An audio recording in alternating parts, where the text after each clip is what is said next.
2020 November 20ஆம் தேதி தூத்துக்குடியில நடத்திட்டு ஆய்வு கூட்டத்துல ரொம்ப இன்னைக்கு ஜாதி பொங்காது அத்திக்கடவு வருங்கால திட்டத்தை அறிவிச்சது அம்மா. அதுக்கு முழுசா நிதி ஒதுக்கினது புரட்சி தமிழர் எடப்பாடியே மாவட்டம் கொங்கு மண்டலத்துல இன்னைக்கு அது பெரிய வரலாற்று திட்டமா. அது கூட ஒரு சரபங்கா என்ற ஒரு திட்டம் மேட்டூர் அணையில அப்பர் டேம் கட்டி, ஏன்னா அந்த தாழ்வான மேட்டூர் பகுதிக்கெல்லாம் தண்ணி போகணும்னா அதுல இருந்து போகாது, அந்த மட்டம் அவ்வளவுதான் இருக்கு. அதுக்காக ஒரு அப்பர் டேம் கட்டி அதுல இருந்து பம்ப் பண்ணி ஆயிரக்கணக்கான குளங்களை ஏரிகளை நிரப்ப வைத்து அந்த பகுதியை பாலைவனமாக இருந்த பகுதியை சோலைவனமாக்கிய ஒரு விவசாய எடப்பாடியா அந்த அதெல்லாம் பார்க்கும்போது இது ஒரு 51 கிலோமீட்டர் வைப்பாரு. உடனே நான் சொன்னேன், வண்டியில போகும்போது போனேன், இங்க என்ன விவசாயிகள் செஞ்சா நல்லா சொன்னாரு. நான் சொல்லல, அவரா வண்டியில போகும்போது எப்ப மானாவாரிக்கு இல்லை கூட பயிர் நல்லா நல்லா இருக்கும். 2 முறை இடையில கூட பயிற்சினாலும் போச்சு, 2 முறை இல்லாம போனாலும் போச்சு, எல்லாம் கைக்கு வந்தது பாயின் கிடைக்கல சொல்லி எங்களுடைய மாணவர் குழப்பம் அப்படித்தான் இருக்கு. வாகனத்துல தண்ணி எல்லாம் தண்ணி எல்லாம் வாகனத்தை நம்பிதான் இது வானம் பார்க்க புரிஞ்சோட அதுக்கு என்ன செய்யலாம்னு இங்க இருந்து கோவில் போகணும்னு கேட்ட உடனே வற்றாத ஜீவநதி காவிரி கூட வச்சு போகும்.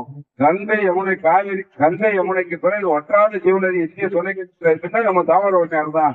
அது எங்க மாவட்டத்துல ஓடுது, அங்க இருந்து வைப்பாறை எடுத்த போதுன்னு சொன்ன உடனே அதிகாரிகளை கூப்பிட்டு மாவட்ட ஆட்சித்தலைவர்களே ஆலோசனை பண்ணி 1/2 மணி நேரம் கூட்டம் போட்டு அப்படியே அதே இடத்துல தாமிரபரணி வைப்பாறை திட்டம் இணைக்கப்படும் என்ற அறிவிப்பை வெளியிட்டு அதுக்காக அரசாங்கம் இந்த 5 வருஷம் நான் போகாத நான் கேட்ட மாதிரி இன்னும் 4-5-40 சட்டமன்றம் சேர்த்து நம்ம ஆட்சி வந்திருந்தா இதுக்குள்ள வைப்பாரு சோலை வளமாக மாதிரி வற்றாத ஜீவநதியை ஓட்டி புதூர் ஒன்றியம்னா இன்னைக்கு செலுத்த பூமியாக இன்னைக்கு அது ஒரு இனிமேல் உணர்ந்து நாங்க நிச்சயமா ஆட்சி மாற்றம் நிச்சயம்.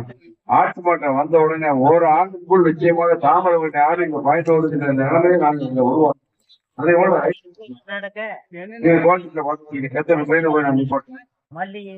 இப்போ இந்த 5 வருஷம் இந்த ஆட்சியாளர் நாங்க இங்க வந்துருந்தா இன்னைக்கு மத்திய அரசு இறக்க மாட்டோம்.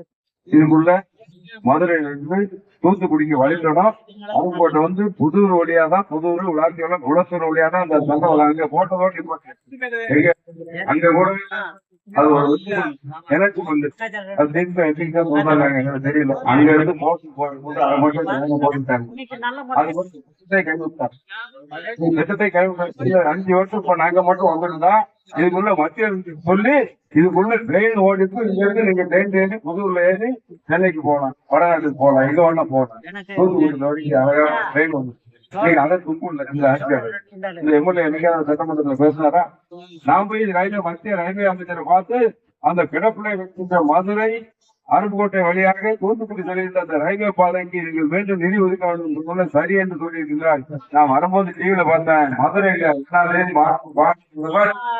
தமிழகத்துல 5 தொடக்கி வைக்க போவதாக அறிவிப்பதற்கு ஒருவேளை அதுல இது இருக்கலாம். ஒருவேளை அதுல தவறுனாலும் கொடுத்து கொடுங்க, 50 நாள் கொடுங்க, 50 நாள் கழிச்சு ஆட்சி மாற்றம் நிச்சயம். அந்த ஆட்சி மாற்றத்தின் எதிர்த்த தொகுதியாக சட்டமன்றத்தில் இருந்தாலும் இருக்க போகுது. வந்த உடனே அந்த ரயில்வே திட்டத்தை நாங்கள் நிறைவேற்றுவோம் என்ற உத்தரவாதத்தை இந்த கோயிலுக்கு அம்மா அதே போல